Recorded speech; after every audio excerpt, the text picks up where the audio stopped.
Hello, and welcome to a video I'm deciding to make of a game that I've created myself, but I don't foresee any money or sale value of this because I don't want to step on any copyright issues.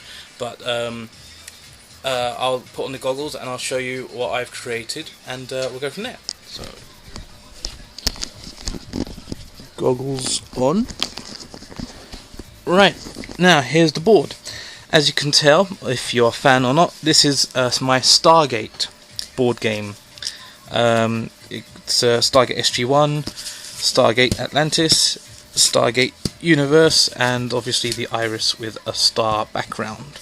It's only a prototype. I don't intend to actually get it properly made because I can't actually afford it. It's made on cardboard, bits of paper just stuck on. Each of these spaces here, including the chevrons, are the play spaces. The gaps in between are just decoration.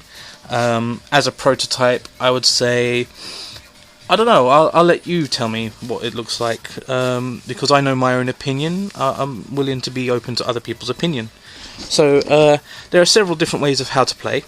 There's one main way. I'll get the cards out. It is a trivia board game.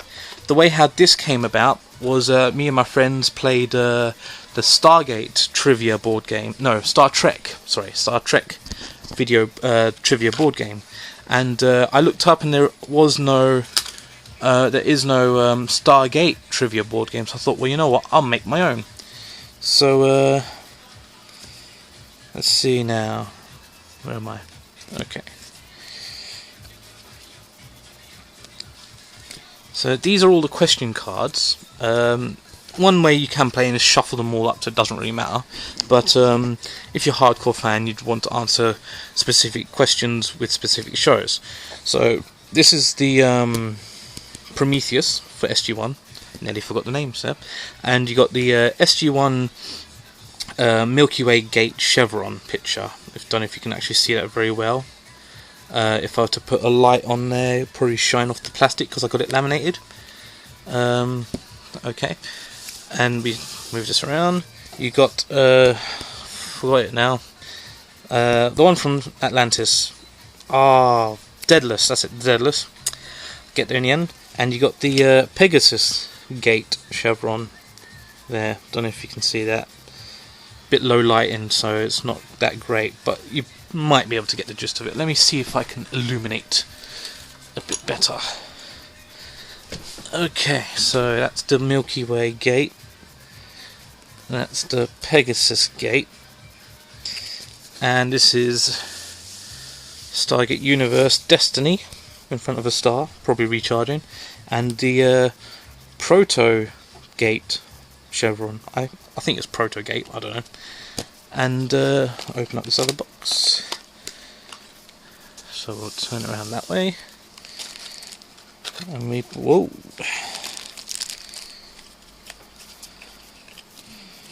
We have two sets of cards here. Put that aside. These are the iris code. That's a GDA. I think it's a GDA. Gate. Door thingy. I've forgotten what it is. Whatever. Garage door opener. GDO. Yeah. That's the iris deck.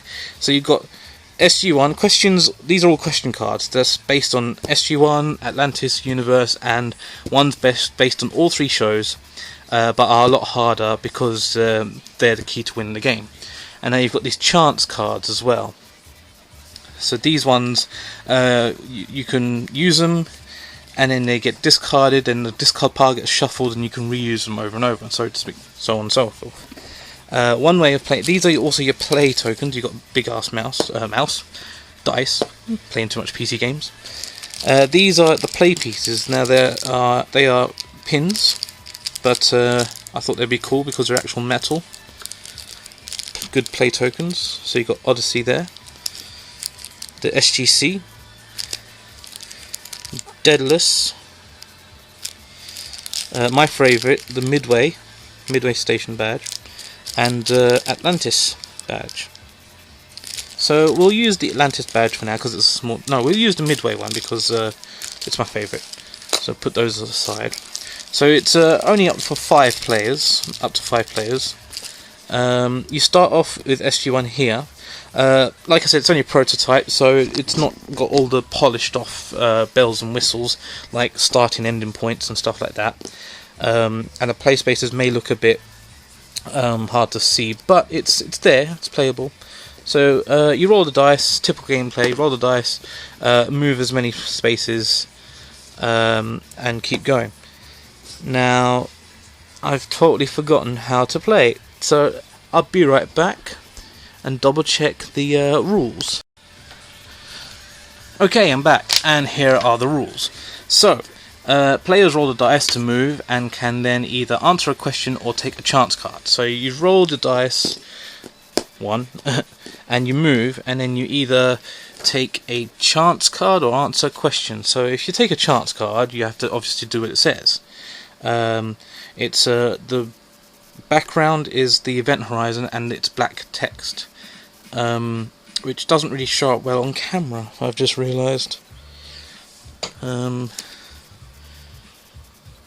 it doesn't, which is a shame, so I can't really say it. But for example, this one: you've messed up the dial-in of Earth and ended up on another planet. Move back 2 spaces. Great going, soldier. But you can only move back 1, so you move back 1. And then that goes discard pile. And then the next person's go, and then they roll, and then yada yada. But if you chose to answer a question, you pick from this deck. So you answer a question, and this one says, how did Jack's son die? And the answer is written in white: he shot himself with Jack's gun. Now, I know the answer is on the card, so if you have to answer a question, another player will have to ask it for you, and then you answer. So, and then it's next person's go. So we'll go through the rules. The rules are: roll the dice, move, and either answer a question or take a chance card. If you get the answer right, you'll flip the coin, which is this coin. It's blue on one side and red on the other. It's the coin that came from Fable 3 Collector's Edition. It actually fits quite well with a couple of the other games that I've played. Flip the coin, and to either give another player a chance card or do nothing, and then next person go. Red side of the coin means give someone a chance card, blue side means do nothing. If you get the answer wrong, you can either move back 1 space or take a chance card. If there's a question that's repeated, because I was going to do like different sets of questions with a couple of friends of mine, and we weren't actually talking to each other about which questions and answers we've already got. So if there were repeats, I came up with a rule to counteract that, which is if it's repeated, then the person answering has to take a chance card as well as answer the question. If you land on a chevron square, your next go will be worth double the dice roll. Now, this was a rule taken from the Star Trek board game. They had warp spaces where the dice roll was worth twice the amount. So if you land on one of these, and there are 9 all the way around the board, your next roll will be worth double, so that'd be 10. So you move forward 10 spaces. All question cards will be shuffled, so you can't choose which series. That's one way of playing it. So, or you can play it with your series specific questions. So these will only be questions on SG1 throughout all the series, or seasons, Atlantis and Universe, respectively. That's the only one that's shuffled up all 3 series seasons. Well, no, series, I suppose, in this case. Once a chance card has been used, it will go to a discard pile. Once all chance cards have been used, the discard pile will be shuffled and reused. So there's only so many, but they can always be reused. Once you land on the Iris, you have to answer a question from the Iris Code deck to win the game.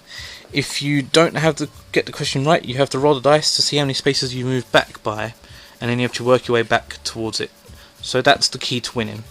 Now, that was one way of playing it. There are a couple others. One is where you don't have to answer any questions at all. You just have to get onto these chevrons. And if you pass a chevron, you have to keep going round and round until you've got to a chevron. As many players as there are, you deal out 3 cards each. So that once they've landed on a chevron, they can put a card down to say, I've activated that, that's locked, and so on and so forth. And then the first one to get all the way round, get all 9, then has to that's it, they've won, they don't need to go to the iris. Another way of playing is doing something similar, only having to answer a question in order to lock the chevron. Another way of playing is that once a chevron is locked, it's locked for everyone, the entire board. So say one person does that but the other ones haven't, that means everyone else, it's locked for everyone else, so no one else has to answer that one. So then you've got 8 more to work together. That's 2 ways of playing. You can do it solo, so that the first person to get the last one will essentially win the game. If not, they don't. Or the second way is a team effort. Once the last person gets it, everyone's a winner. Everyone gets to go home, go through the iris. Oops. So yeah, there's several different ways of playing, but the main way, it is a trivia board game. So you are supposed to answer questions as you go around the board. The thing with the chevrons spawned an idea that I thought I would work on to create a second Stargate board game. It's I'll do another video based on that. It's going to be using the same play tokens, the same dice, the same flip coin, but it's not trivia based at all. It's totally different. But when that is finished, I'll make a video on that one, and yeah, I'll show you guys what I've done. So this is the very first board game I've actually made. It's a Stargate trivia board game, and there you go.